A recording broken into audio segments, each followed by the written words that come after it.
മലപ്പുറം വളാഞ്ചേരിയിൽ വീടിന് തീപിടിച്ച് 3 പേർ മരിച്ചു, 2 പേർക്ക് പരിക്കേറ്റു. ആത്മഹത്യയാണെന്നാണ് പ്രാഥമിക നിഗമനം. മാറഞ്ചേരി പുറുണ്ട് എറാട്ടുവളപ്പിൽ മണികണ്ഠൻ, ഭാര്യ റീന, അമ്മ സരസ്വതി എന്നിവരാണ് പൊള്ളലേറ്റ് മരിച്ചത്. മണികണ്ഠൻ്റെ മക്കളായ അനിരുദ്ധും നന്ദനയും പൊള്ളലേറ്റ് ചികിത്സയിലാണ്. തൃശൂർ മെഡിക്കൽ കോളേജിൽ ചികിത്സയിലിരിക്കെയാണ് മരണം സംഭവിച്ചത്. ഇന്ന് പുലർച്ചെ 1:30-യോടെയാണ് സംഭവം. വീടിന് തീ പടരുന്നത് കണ്ട് ഓടിയെത്തിയ നാട്ടുകാരാണ് പൊള്ളലേറ്റവരെ ആശുപത്രിയിലെത്തിച്ചത്. മരിച്ച 3 പേർക്കും 90% പൊള്ളലേറ്റിരുന്നു. കുട്ടികൾ അപകടനില തരണം ചെയ്തിട്ടുണ്ട്.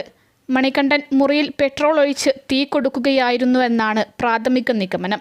വീട്ടിൽ പെട്രോൾ അടങ്ങിയ കുപ്പിയും കണ്ടെടുത്തിട്ടുണ്ട്. മണികണ്ഠൻ പപ്പട നിർമ്മാണ യൂണിറ്റ് നടത്തുന്നുണ്ട്. കുടുംബ പ്രശ്നങ്ങളും സാമ്പത്തിക ബാധ്യതയുമാണ് ആത്മഹത്യക്ക് പിന്നിലെന്ന് പ്രാഥമിക നിഗമനം. സംഭവത്തിൽ പോലീസ് അന്വേഷണം ആരംഭിച്ചു.